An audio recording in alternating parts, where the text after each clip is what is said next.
Hello, everybody. My name's James. Welcome back to the Planet FPL Weekender with my partner in crime on Fridays, although he's disappearing on holiday next week.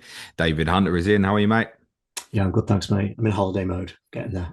Good man. Anything exciting? You want to reveal plans or? Going to Ibiza, although with my 76-year-old, 76 today, actually, mother and my partner. Congratulations. Yeah, happy shout out, Tina. Is this So, like a final wish or something? yeah, Take me out in Iron Apple. no, it's not a Dignitas type situation here. No, we're going to the quiet part of Ibiza, so yeah, hopefully we'll get some sun. Good stuff. Enjoy. Thanks. On this week's Weekender, we are, as promised, going to have a look at some free hit and wildcard drafts for game week 6 towards the end. My preview for a game this weekend is going to be Tottenham against Wolves. That's to hopefully stop the amount of DMs that I'm getting, particularly around Pedro Yeah, Porro. I'll hopefully answer that question for people. We do a round up the Carabao Cup. Cut the lines on FIFA, which are quite intriguing. But we're going to start with a bit of a fallout from Europa League. David, I understand you watched Nottingham Forest whilst I was at White Hart Lane on Wednesday night. Good game by all accounts, typical Ange stuff, yeah? it was. Yeah, it's really good. Yeah, the missus was working late on Wednesday, so I was like, "What should I can watch something on Wednesday? What should I pick?" And I was like looking through the Carabao games, and nothing really appealed really. So I thought, you know what, I'll stick Forest on, and I'm glad I did. It was an entertaining watch. It was I suppose you could say a game of two halves. Really, we saw the good and bad of Ange. Forest in the first half were just absolutely brilliant. it was everything Ange would want to see from one of his teams, I would imagine. Just kept getting in again and again. I think they created six big chances in that first half against Betis. Um, Betis took the lead, but even before Betis had took the lead, Forest were sniffing. They were kind of knocking on the door. The Betis goal was against the run of play. Some interesting stuff in the first half from Forest. They went with GW6 up front rather than Chris Wood, and he was good. He was really good. He's completely different to Chris Wood. He scored two, missed another two big chances. Could have got sent off. I think he could have got sent off. I don't know if you've seen that. I- I've seen the goals, that's all I've seen. It's one where there's a Betis defender gets it. He goes to clear his lines, and it's one of those where Jesus is closing in on him, a bit like Anthony Gordon actually against Liverpool. He sort of lunges in and sort of scissors the Betis defender's standing leg. It doesn't quite catch him, but could have been horrible. And I think some refs might have. The IR did have a look at it, but decided a yellow was sufficient. It was definitely an orange at best, I think. But aside from that, yeah, he was very good. Zinchenko played at left back and was really high up the pitch. He was almost side by side with Hudson-Odoi on the left at times. When you Um, say side by side, 'cause obviously with Ange at Tottenham, quite a lot fullbacks would go into 10 positions. yeah, Was it that, or was he overlapping? It doesn't feel like an overlapping fullback. no, not really overlapping. No, he was very far forward. But yeah, more in central positions than overlapping, I would say. So kind of just left Morato and Milenkovic with Sangari kind of tucking in the first half. Nico Williams didn't bomb on quite as much at right back. Gibbs White was wider than I've seen. It's the first time I've really seen Forest this season, but Gibbs White was kind of a little bit wider on the right, kind of dropping off Igor Jesus.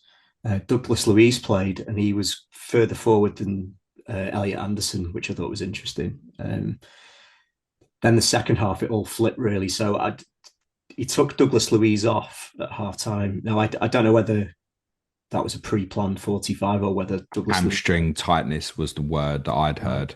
whether there was an injury, yeah. But that made Forest much worse.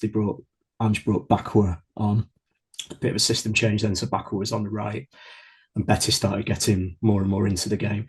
They weren't as dominant as Forest were in the first half. Forest should have been outside in the first The half. Forest statistics from the first half are outrageous. Six Yeah, big chances, XG over three. There's no penalty in there.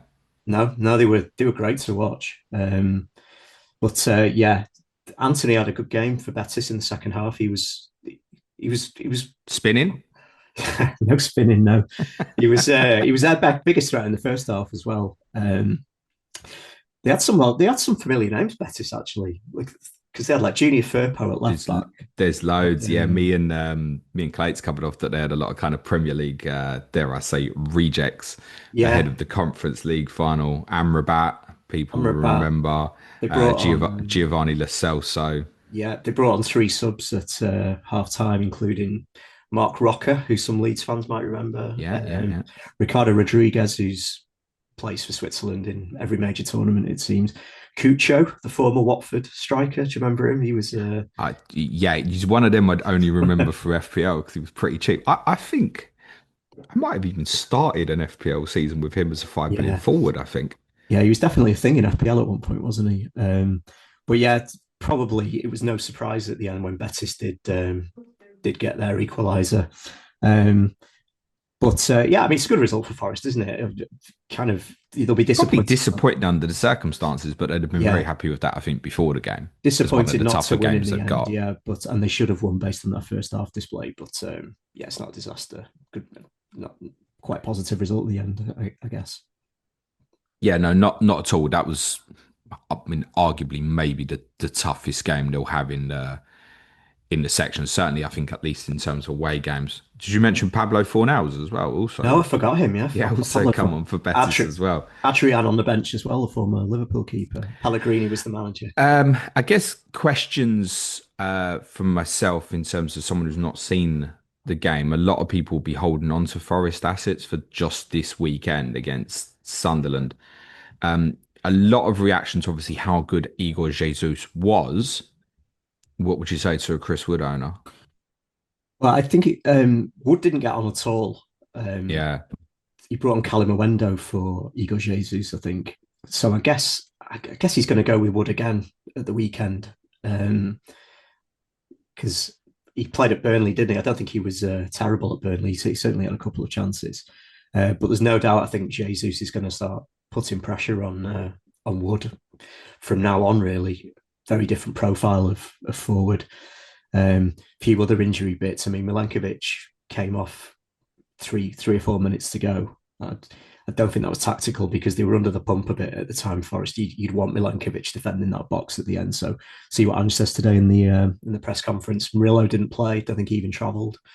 So it'd be quite difficult to know what the Forest team will look like on. Is it tomorrow? They're playing tomorrow, yeah. aren't they? The Because they're playing on five Wednesday. thirty. Yeah, because of first Europa's Yeah, Wednesday Thursday split feels a yeah. bit weird, but yeah, it's 5:30 tomorrow I think Wood against will Sunderland. start. I think Wood will start. Yeah, I agree with that.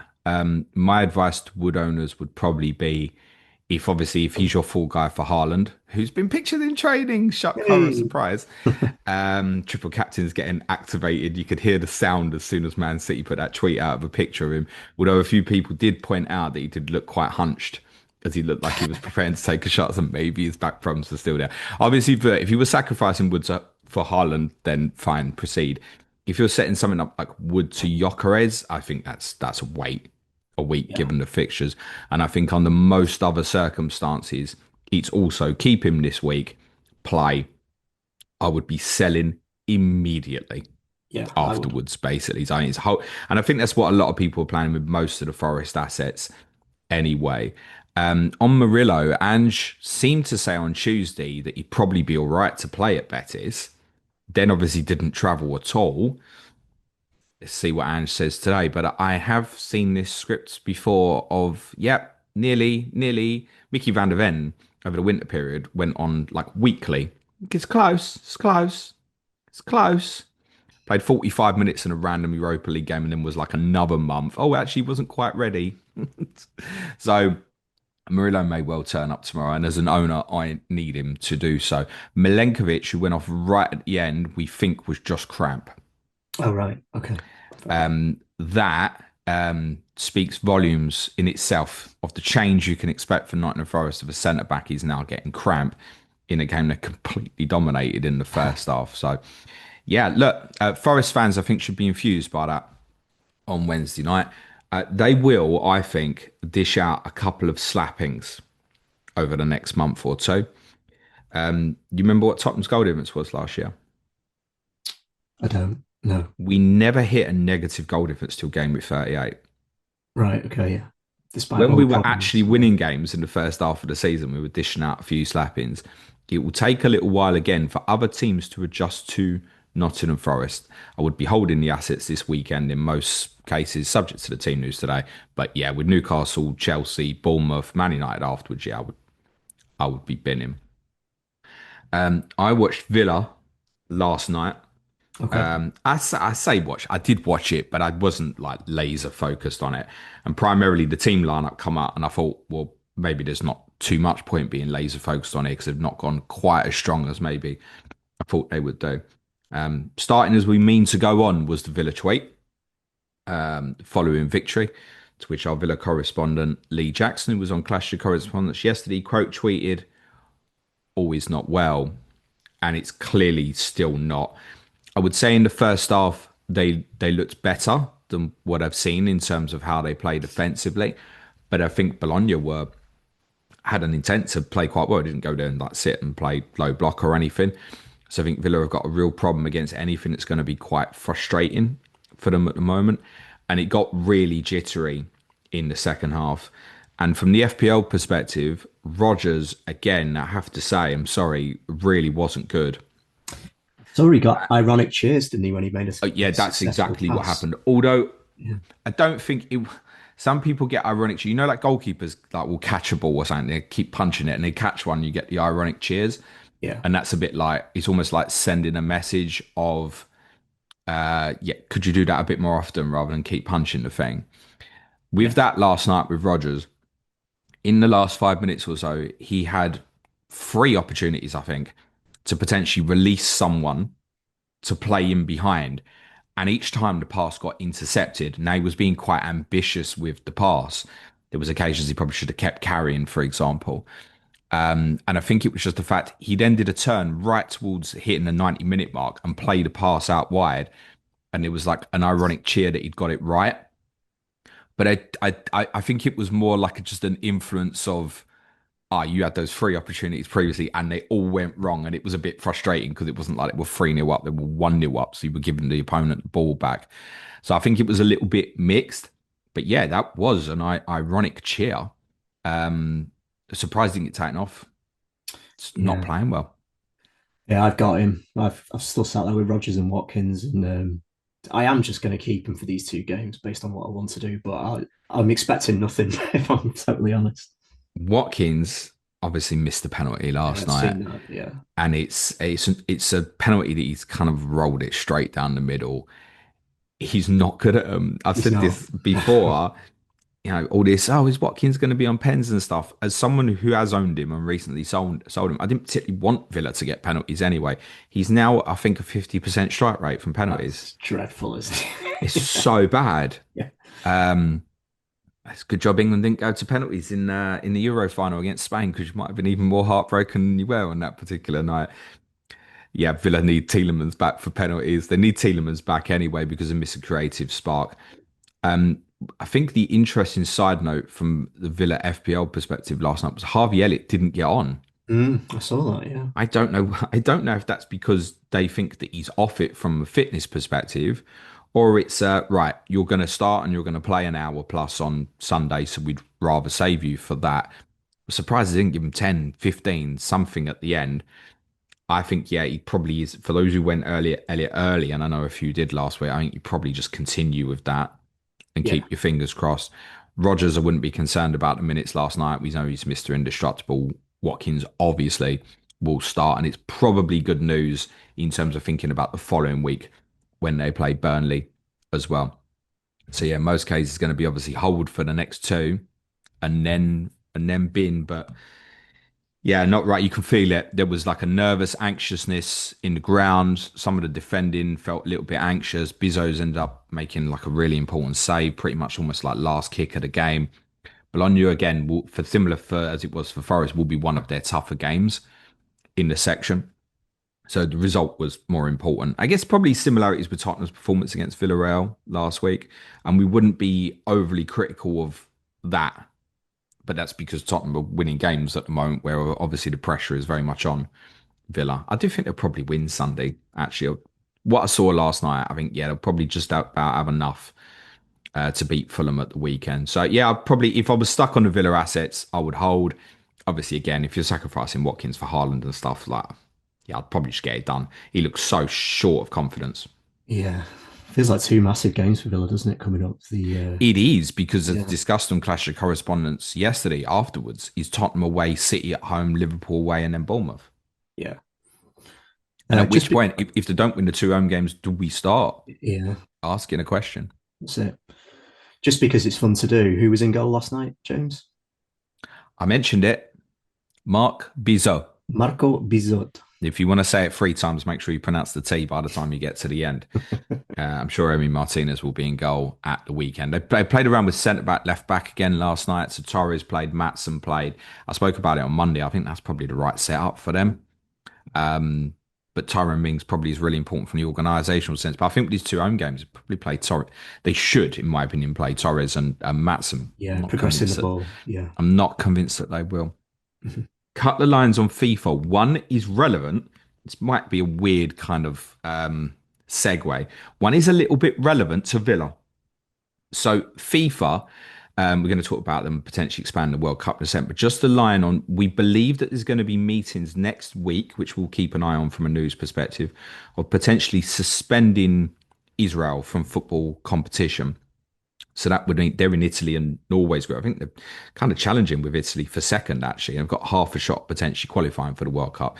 If that suspension happens, presumably those Israel results so far will be null and void. There is a knock-on impact though to Villa, and that's because the club teams would also be thrown out. Now I say it's a knock-on for Villa because in match day 4 of the Europa League, Villa is scheduled to play Maccabi Tel Aviv in between those fixtures with Liverpool and Bournemouth. I don't know what would happen. Did they just award whoever was meant to play them like a victory? Under this particular format, that feels wrong. It's not like it's a 4-stage group and you go, okay, well, now it's a 3-stage group. There must be some sort of rules and regs around this sort of thing. Like, I So, wondered if they could potentially. Tel Aviv drew 0-0 the other night in their first game. I wondered if to try and schedule the teams that were meant to play Tel Aviv and change the fixtures so they all played each other. yeah, don't know what they'll do with But that. it Yeah, doesn't work because you're only taking one game out of any set of midweek fixtures. So that you couldn't. Do you know what I mean? You say, all right, that other team was meant to play Tel Aviv, Villa will now play them instead. Well, they're already scheduled to play yeah, someone else. Just under this format, taking a team from the competition in Europa League doesn't feel right. Just no, to reward 8 teams, say, here you go, you got 3 points. yeah. Doesn't sit well. It's not a level playing field, then, is it? So No. I checked back to see who Tel Aviv knocked out in to get through into the competition. They beat Dynamo Kiev to qualify. But of course, that In the doesn't work Conference League. anymore because Dynamo Kiev are actually playing Crystal Palace Yeah, next week. In Poland, that is, by the way, I've learned. In the Conference League. So you're not going to take like Kiev out the Conference League. So I figured if UEFA wanted to call up a replacement, what would they do? Well, I suppose the only thing they could do was refer to the coefficients, okay. top of which would be Manchester United. Crikey Moses. Yeah. Is that completely implausible? If I was Manchester United, I would be knocking on the door. Now they'd be up for it, I imagine. Yeah. Well, Yeah. the thing is, as well, they could probably, because they're at the Carabao as well, Yeah, they've they got could the probably space. fit in the game that's missed Yeah. as well. That is wild. Yeah. I Yeah, I'm can not seeing expect that it. suggested. That's me overthinking. But if anybody from Manchester United is listening, I reckon you should be knocking on their door saying, look, if Israel gets suspended next week, we think due to the coefficient, we should be first in line for the Europa League. Cry. Yeah. Yeah, that's the first I've. Not suggesting that's going to happen. It's a bit of a wild theory. By the way, next in line on coefficient would have been West Ham United Oh, God. in terms of clubs on coefficient that are not in Europe this year. That's owing to their conference victory. I would suggest West Ham could do completely without the Europa Yeah. League at the Last moment. thing they need. Yeah. Not the case though for Manchester United. The World Cup in 2030 may will be expanded to 64 teams. Your thoughts, David? I think it's only a matter of time once it went to 48, really, Yeah. because it's not that it's not that much more of a hardship in terms of times, and it's a cleaner sort of organization wise. It's a cleaner tournament with 64 than it is with 48. So yeah, I can definitely see it happening. It's also it's a good vote winner for Infantino, isn't it? If he can speak to multiple associations around the world and say, we're going to make some changes that increase your chance of getting a place at the biggest party of them all, and they're not going to say no to that, are they? So it is like the kind of the shark's been jumped, hasn't it? With all of this, it's already not good with 48. You might as well almost have 64, but where does it go from then? Like 128. There's only 211 countries, I Well, think. it can't be more than 64. But yeah, I can definitely see it happening. Yeah, it's not good. Yeah. Why'd you say it's not good? Because I mean, just the level of you're getting so many shit countries qualifying with 64, David's views 64 are not countries. necessarily the views of Planet FPL. Maybe they It's are. in terms of caliber of football. No, the countries themselves are wonderful countries, obviously. It just dilutes the standard of football, I think. To my mind, I think will it be that much worse for 64 than 48? Maybe not, and it does make it a cleaner tournament in terms of going from start to finish. It makes the permutations a lot more clear cut. Um, but it's not for me. I don't think they should do it. Yeah, this was an inevitable path that it would head this way. Maybe not as quickly as what's now being suggested, maybe for 2030. But once you went to 48 teams, you essentially had remodeled the tournament back to almost like the 24 team format with all these third place teams going in, which no one really likes. I think it's an inevitability that European Championship will end up on 32 as well. Which, Mm. when you consider there's like 55 teams that can Yeah, qualify, like yeah, how silly is that, right? 100%. Yeah, 24 to Um, 32. the idea of the tournament being 64 teams doesn't bother me, right? And I think we're probably looking at it from an English lens, maybe lower quality, but for like Scotland, Wales, Ireland, and several others, obviously going to give you a much greater chance of qualifying for this tournament. So there are positives in terms of inclusivity for teams that would maybe find it difficult to qualify for the tournament. The major problem is qualifying. It's like South What do American you do with qualifying. it? There's 10 teams in South American qualifying. Do you just put all 10 in the 64 team tournament? Guess Because so. probably all. So what's the point of having qualification in CONMEBOL? Doesn't really make sense. I mean, we discussed recently about obviously England and kind of the one important game in Serbia. They played really well for it. Yeah, So I suppose qualifying for a World Cup with 64 teams wouldn't necessarily be easier than qualifying for a 24 team European Championship. But a nation like England's got to be absolutely drunk out of their mind not to qualify.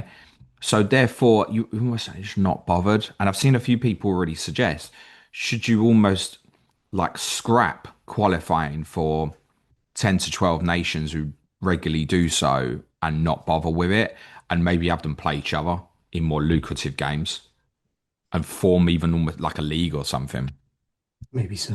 Yeah, yeah. I mean, as I just said, like going from 64 to 48 isn't a massive difference in some ways, and does increase the sort of the cleanliness of the organization of it. But I just think there's there's too many poor quality nations going to qualify. I think it used to be a real event, didn't it? World Cups. Maybe this is a nostalgia thing kicking in, but when we were all much younger, just I think felt like in terms of quality, yeah, it's not necessarily going to make the quality better.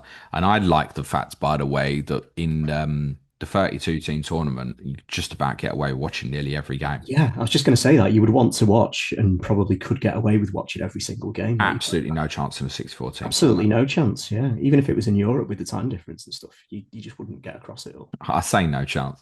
There will be people who Yeah, take a month off work to try and watch every single game and stuff.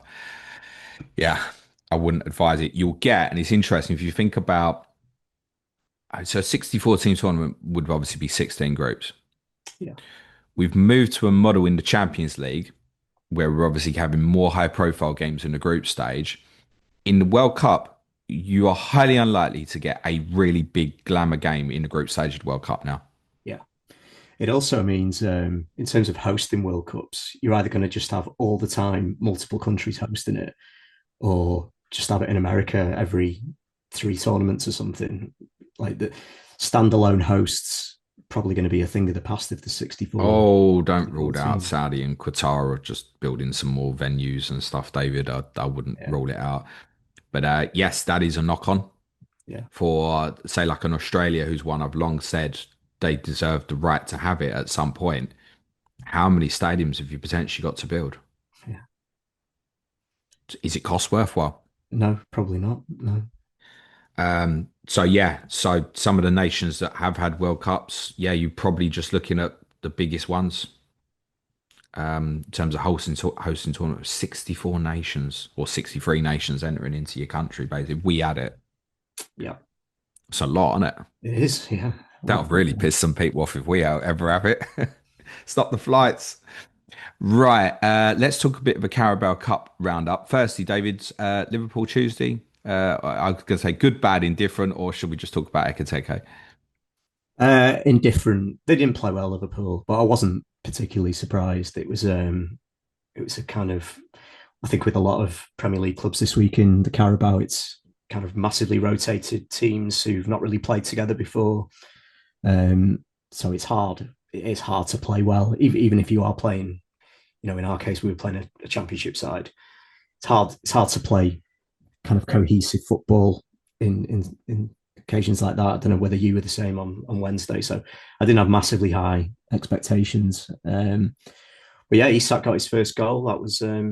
That's getting that off his back early on. Should have scored by his own admission in his post-match interview. Should have scored one prior to that.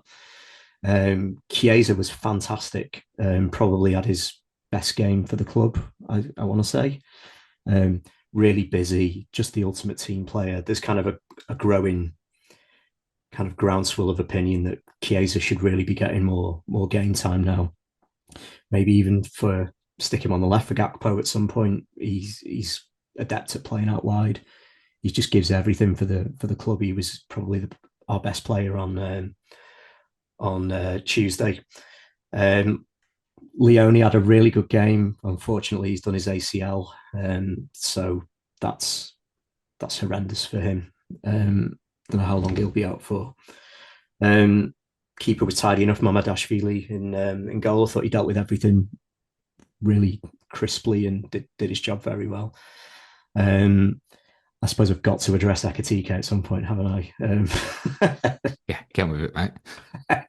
Well, his manager called him stupid, so I think you've been given license to do the same. uh, yeah, I mean, I think I put on Slack my exact words were "What a fucking idiot!" So, like, within seconds of him doing it. Um, I love yeah, Frimpong's reaction. yeah, What are you slots. doing? There's a great picture of Although was Frimpong's reaction a bit of a giveaway to the referee as well? maybe so, Oh, the maybe referee so. surely had already decided. Yeah, I mean, his first booking was daft. He just like chucked the ball in the air when he just really didn't need to. Sent off for throwing the ball in the air and Yeah, taking the shirt off. and I've kind of, a bit of time's passed now. I'm kind of going to give him a bit of a pass, really. I mean, surely he must have known he was on the yellow, but he is young. People make mistakes. If he does it again, that's more of a problem, I think.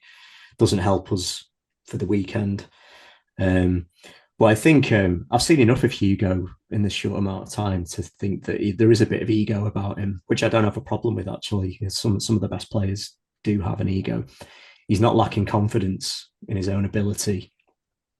And I think he just wanted to show.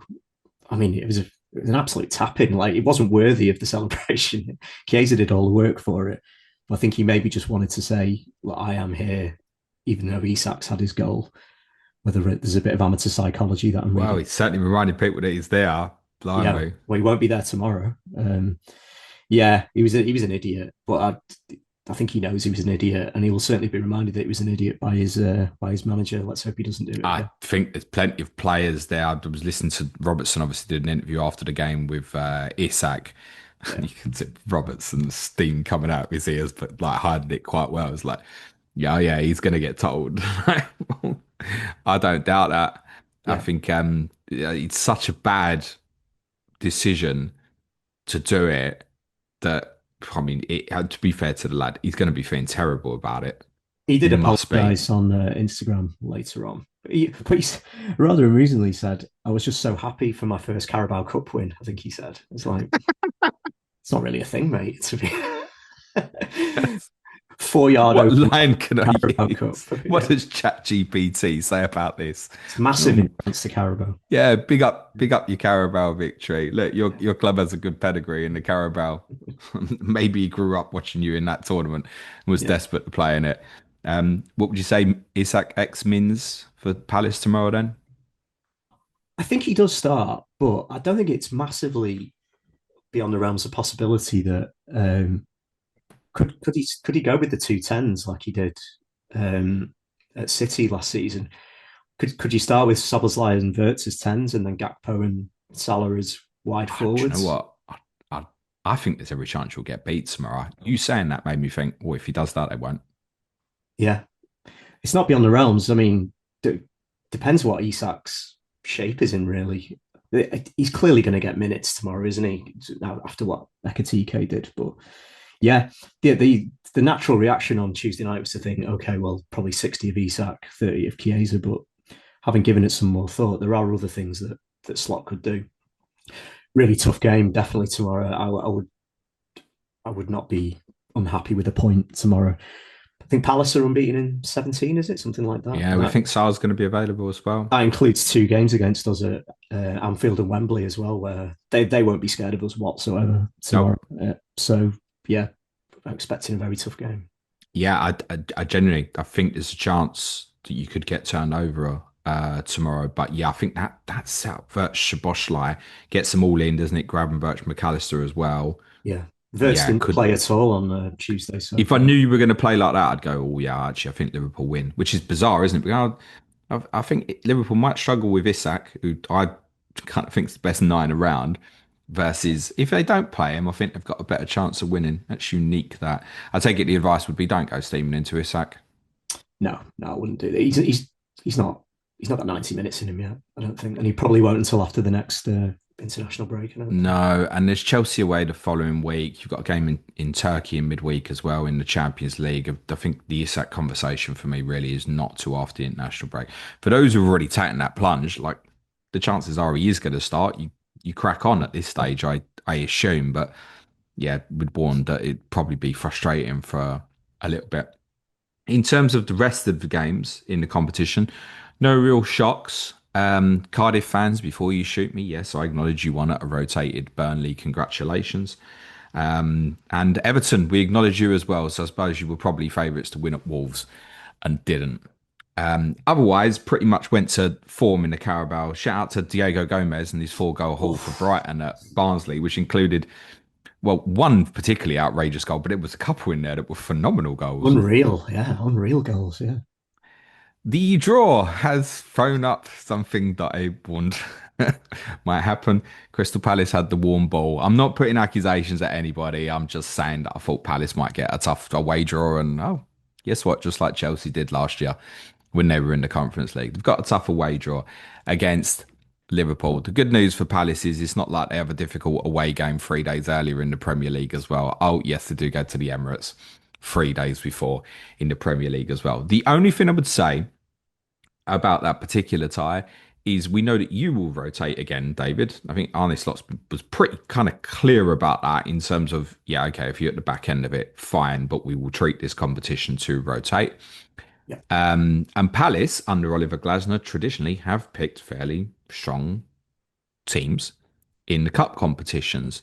But yeah, it doesn't fall great for them. Arsenal away the Sunday before, Brentford at home 3 days later as well.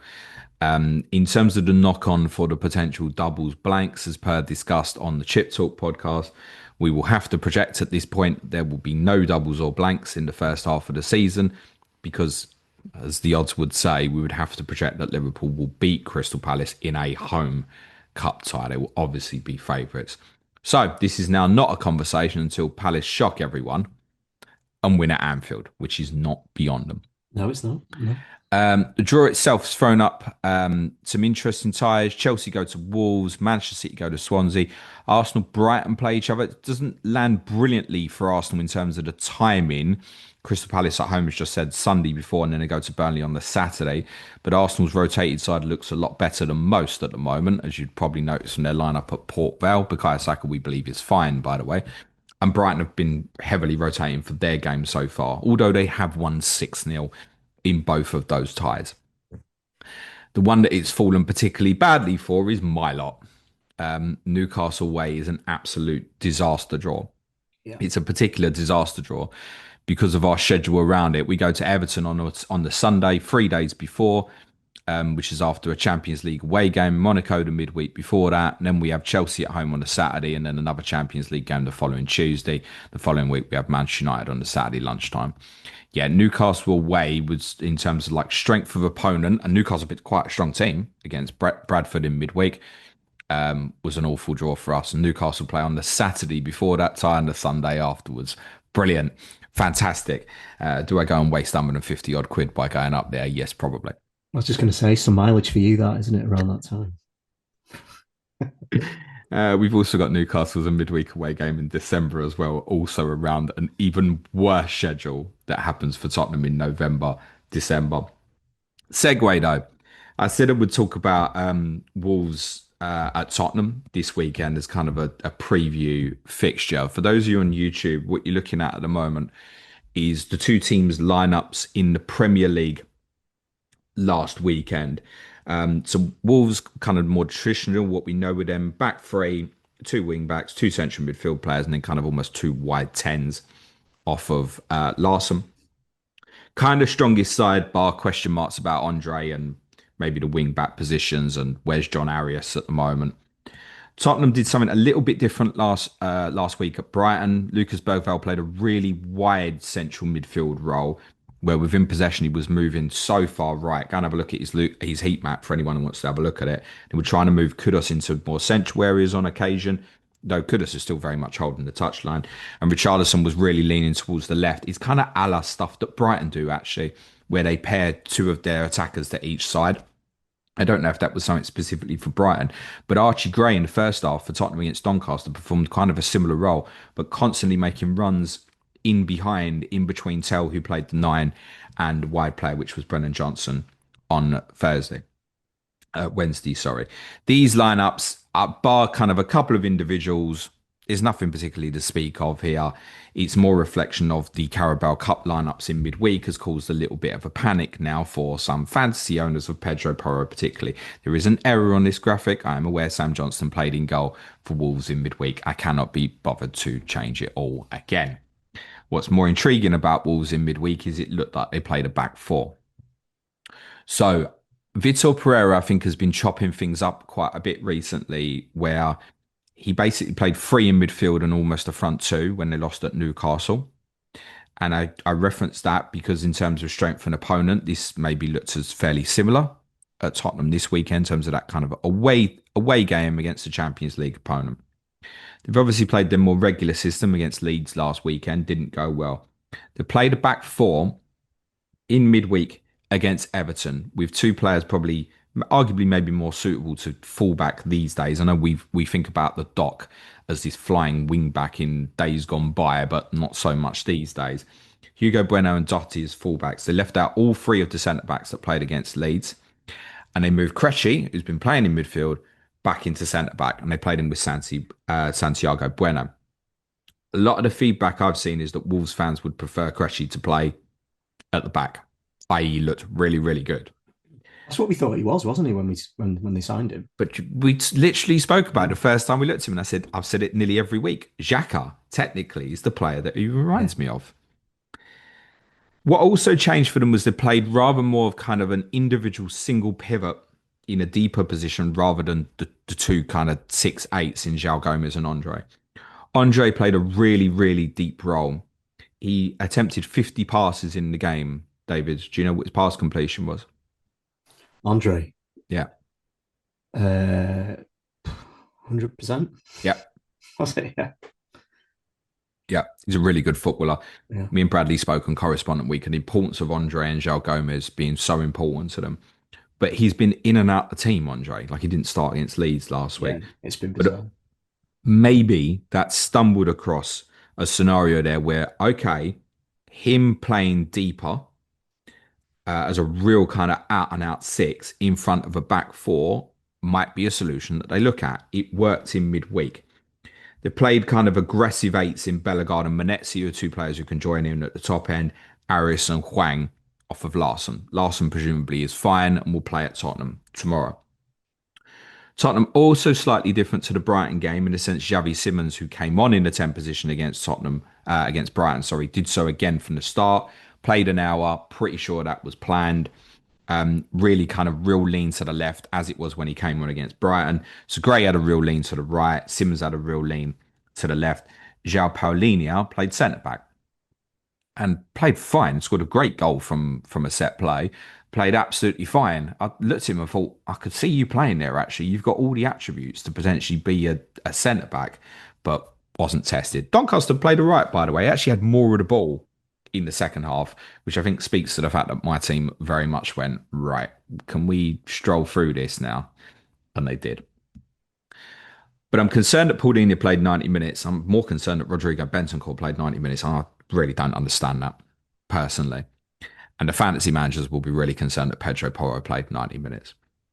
So we've obviously got Wolves Saturday and then Bodo away on Tuesday. For the Porro owners, I will say what I've been telling everyone since Wednesday night is he's probably not going to start one of these two games. Which one is up for grabs? Yeah, I don't know.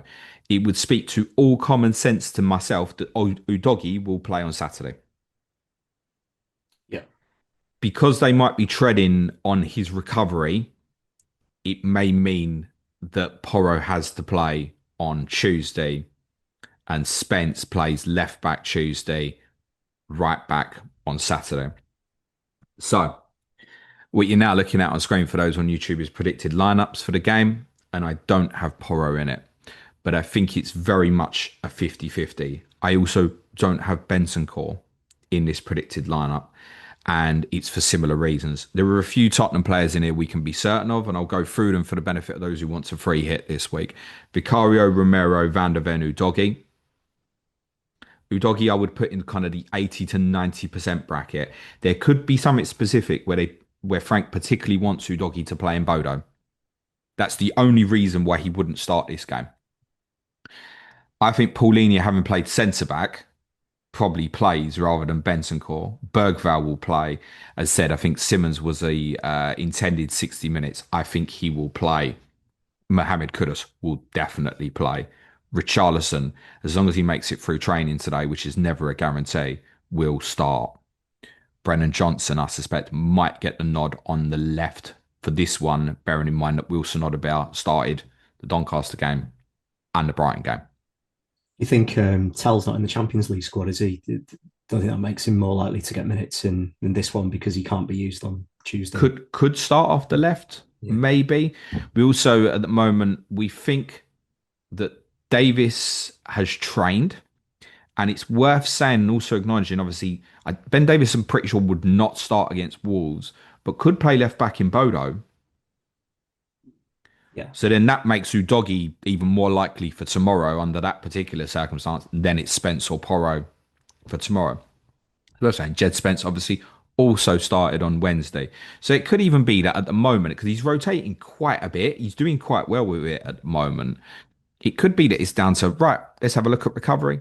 He might be picking the team based on that at the moment, because as already highlighted, there's tougher schedules for Tottenham to come. yeah. So at the moment, he really, really should be rotating. So I'm a Porro owner myself, by the way. Me too. Yeah, Let's just play and keep my fingers crossed, I think. I think so. Yeah, I mean, it wasn't exactly a bruising encounter, was it, against Doncaster? So it it doesn't No. mean it's far from And certain that he on who is, started play at the weekend. he's pretty much, please don't tempt this, James. He's pretty much the only Tottenham player that didn't get injured last season. So he is a little bit like there's no doubt that he's first choice, right? He does kind of fall in the line a little bit like Munoz. and he doesn't have to go up and down the flank like Munoz does in quite the same way, but he's very durable. Yeah. So, am I saying to you now, Porro could not start the Wolves and Bodo games? No, but I probably would be surprised at this stage if he started both. I think ideally he wouldn't have played against Doncaster. But obviously, with a dog, he played basically 90 at Brighton. First game back, they've gone, right, don't, and Davis being unavailable. I think the plan was probably that Ben Davis would have played last night. He had a problem. So they've gone, right, okay, with Wolves Bodo being the next two, we'll do it the other way round. And we'll take Pedro out for one of the other two games. That's what I think it would be. What I would say is, I would really, really want Pedro Porro to play this weekend. And you could, they'd say, oh, that's obvious, James, in your fantasy team. Yeah, obviously, but I think Wolves have a problem dealing with crosses at the moment. Yeah. And he's the best in the squad in terms of his crossing ability. Delivers the best ball. Yeah. So I would want Pedro to play. And it could be that that's the decision. And he goes, right, we know they're going to end up a bit deeper. We want to get crosses in from slightly deeper positions. That's Pedro. Jed's not that player. Destiny Udogie is not that player. Yeah. So it could easily be that Porro still starts this weekend. For Wolves, I've wondered what they do based on the fact we have seen a little bit of chopping and changing recently, whereas previously we'd seen the same thing kind of for 6 months, basically. And I wondered if they stick with this back four, but I think they'd probably go a back three and still play Andre in a deeper role. So I think the fact that the whole of the back three was rested against Everton makes me think that they'll probably play again. Wing backs possibly the same as Leeds, so Chichura and Rodrigo Gomez. And what they obviously have in terms of wing back ability is they're both absolute speedsters. They're both quick as. João Gomez will obviously come back in the team. Yeah. If Krejci doesn't play I think Krejci will play either way. If he's not going to play in the back three, presumably he plays in the midfield area. And to take Andre out the team would feel particularly harsh if they just went with, say, Krejci and João Gomez again. So I think they might line up quite similar to they did at Newcastle.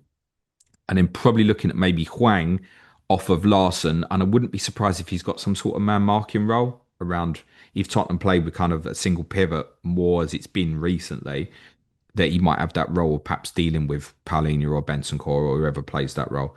Perhaps Saul, by the way, is a minor doubt. He's had a bit of a fire problem. So I think it's probably more likely that he'll start in Bodo rather than start this weekend.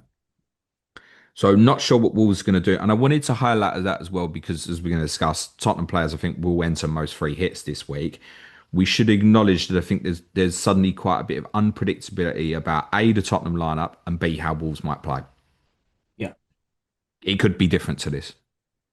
Definitely. So something to think about because some of you might have particular strong views on, oh, right, I actually think Wolves now are going to go with a back four. Does that make like Richarlison more or less interesting? No, I know Richarlison would be more interested if Porro played. Yeah. That delivery. Yeah. Yeah. Yeah. Tottenham don't hesitate with crossing anymore. Right, let's move on to free hit. Go on in, David. What you got? Okay, well, yeah, just on the subject of Tottenham, yeah, I've gone with three.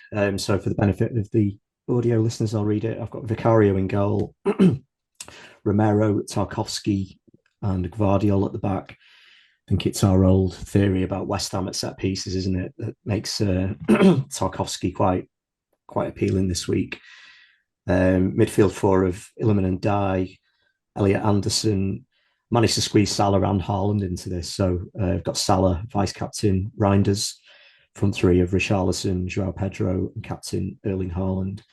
Bench of Dubravka, Dewsbury Hall, Goodmanson, and Rodon as budget enablers on the bench.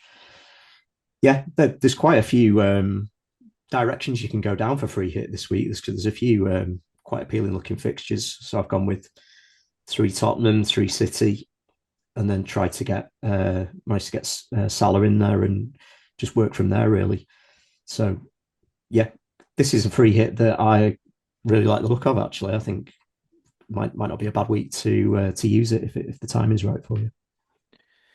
Yeah, Manchester City's number one reason, obviously, to do it, but also little things like, if you're carrying a few that are doubts, Poros, Elliots, we don't know if they're going to start and stuff, and might think, well, actually, these are potentially good assets for me next week, but this week might look like a little bit of a headache. I've taken a slightly different line from you, but there are similarities. I think we've got 6 the same. I've gone 3-5-2, and rather than put Salah in on mine, I've kind of forced a three upgrades basically across the midfield area. So I've gone Sanchez in goal for a little bit of Chelsea coverage, although they also have an inkling Brighton might get something tomorrow. I think the fact that they've been quite deep over the last couple of games and played to the counter might be an issue for Chelsea, who presumably are going to be Palmerless. I've got the same back three as you: Romero, Tarkowski, Vardiol. The only thing I'd add to that is I think Romero would definitely be the Tottenham defender if you're on free hit this week. It's just the safe as houses, easiest way to go. Yeah. I have no problem with people going with either Michael Keane or Jake O'Brien instead of Tarkowski. They're all be set piece threats. I did think of All of Michael Keane. Is Branthwaite in with a chance though this weekend? Or See what Moisey says later. So, but I don't think it's probably not the fixture to probably force Branthwaite in. Keane's been doing all right. I he think it's has, yeah, probably a case of get to the international break would yeah, probably make sense, and maybe have him set properly and ready to go away to Manchester City in game week 8. yeah, Um, Tarkovsky obviously wins the favouritism because of what's been happening with the DEFCONs. Obviously gives him the nudge, but the others will be a threat from set plays. For those who maybe wouldn't go Vardiol, O'Reilly potential option, but I'd be a bit concerned about his minutes at Huddersfield in midweek. Matthias Nunes might land right for this week. I think Kusanov is going to be out for a couple of weeks. So for those who are short on money, Nunes has obviously dropped to 5.3. So if you've missed out on one or two, you can potentially fit that in. And that would maybe work under that particular process. Midfield, I've also gone on Dyer. I've gone Kudos because that's the Tottenham midfielder that I can be absolutely certain will start this week. Simmons is high probability as well, but particularly if Sarr is available, I don't think we should look at that as a certainty. I've put Foden in because I think from a free hit perspective, again, yes, he played good minutes at Huddersfield in midweek, but it might be a case of trying to get momentum into him particularly at the moment. And obviously, I think he has a higher ceiling. And I've put Bumo and Fernandez in for United away to Brentford. Couldn't kind of separate them for the 1 week, so I thought, oh, bollocks, I'll put them both in. And I yeah, think for this particular week, it would be them two over Cunha. Richarlison, I think, is a gimme for this week, probably for free hitters. And I can't remember that fellow I'm going to captain. What I also did with this as well, because there's a few in there like Richarlison's and Foden's that I don't know are susceptible to suddenly having the odd problem. I've got Beto as first sub right, as yeah, a cheap enabling striker just to cover that if something goes wrong. I got Senesi as first defensive sub as well. I put Darlow and Road on there as well in terms of free hit. But I think yeah, free hitters probably will be treble City, treble Tottenham, and then it's probably choice of Chelsea, Everton, Liverpool, Manchester United maybe subject to how people feel. I think United probably will win tomorrow. yeah. Is that the Uh, lunchtime game? Is it Brentford it is, yeah, United? yeah. Uh, Wild card for yourself, David. What would you do? Yeah, I think there's a lot. There's a lot on Wildcard, isn't there? From if Twitter's anything to go by.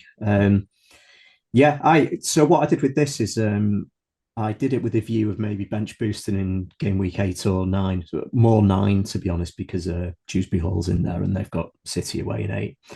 Um, and this worth just saying this has got 1.1 million in the bank.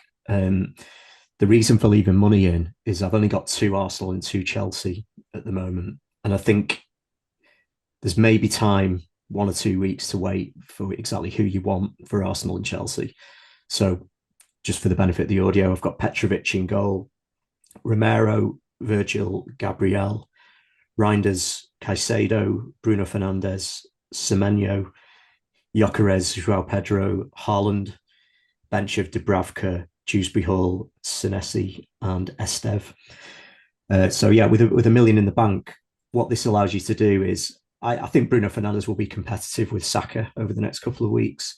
So you can take Fernandes out and get Saka in without a hit doing this. If you're not feeling Saka, you could upgrade Petrovic to David Raya for your third Arsenal.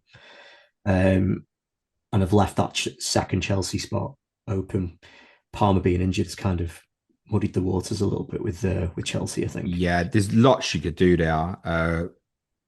Romero to Saliba, another one Yeah, that's open for you on this strategy. there's no Tarkovsky in this who I know is very good for DEFCON.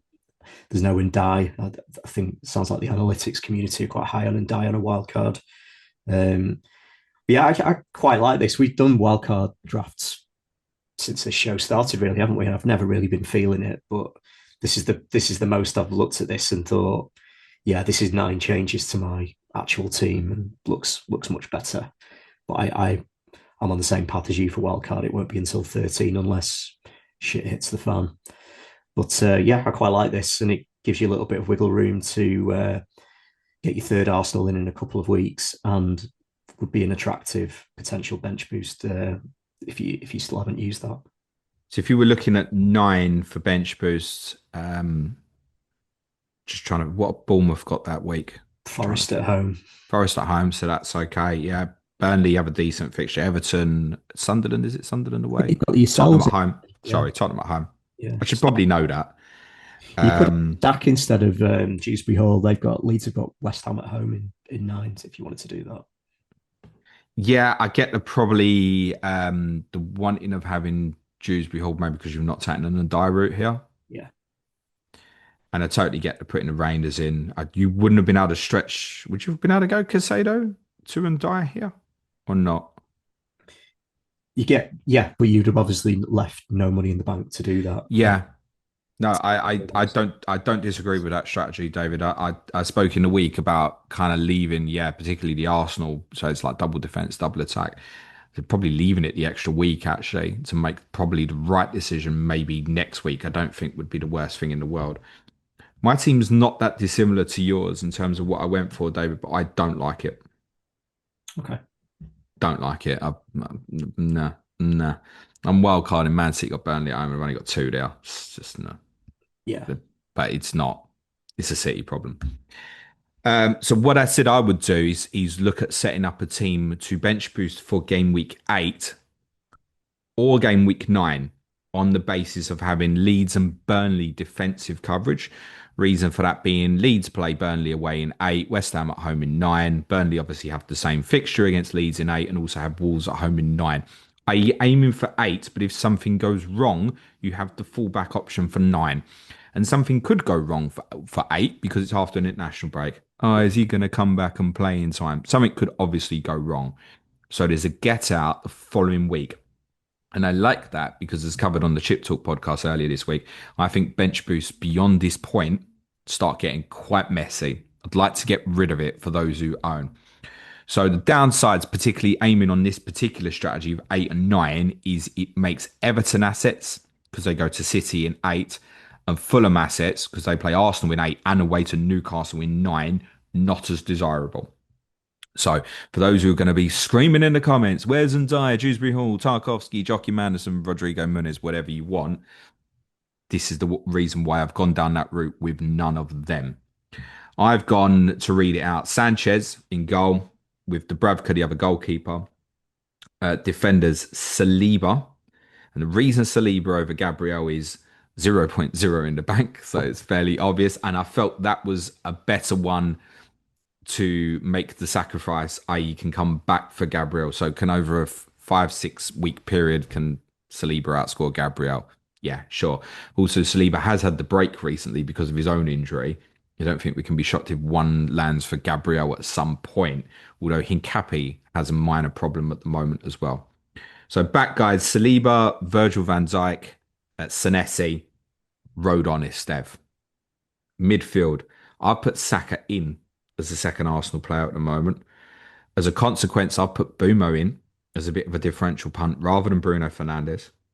Reinders in. Semenyo, I couldn't sell at this moment as someone who already owns him. And I've stayed with the front three. Oh, sorry, final midfielder is Stack. So again, complete bench, 2 Burnley, 2 Leeds. Front three, I've stayed with what I've got. Haaland, João Pedro and Bowen. And I know Bowen will be waiting. Well, there's a good chance here that I'm going to hit game week 8 and want to move something else about. And actually already having Jared Bowen there for the West Ham manager bounce, which we really genuinely think is probably going to happen there.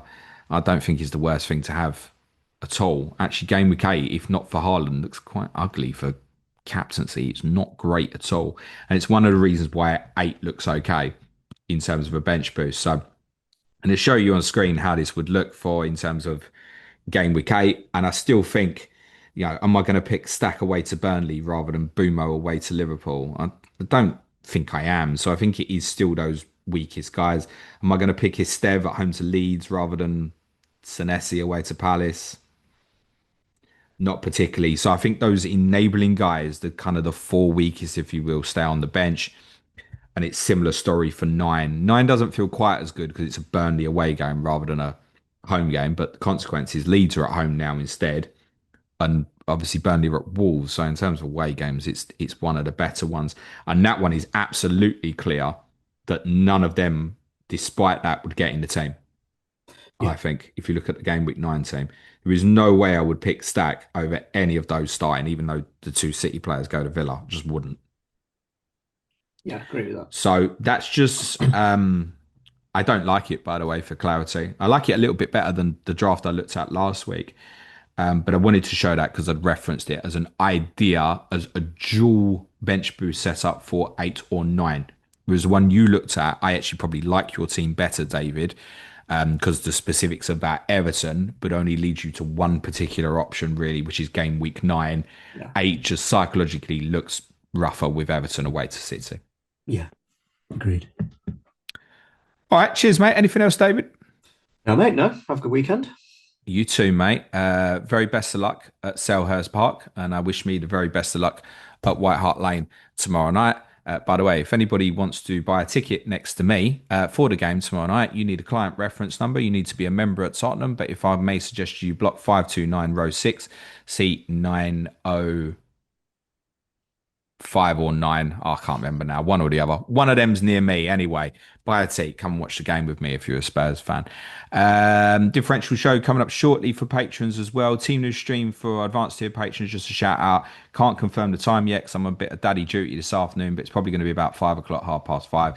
Deadline stream goes ahead tomorrow, 10 a.m. UK time for all of you on YouTube. For those of you who are, please smash a like, hit the sub button. For audio listeners, a 5-star review goes a really long way. Please play it your way, everyone. Be nice to each other. Cue music, please, man child.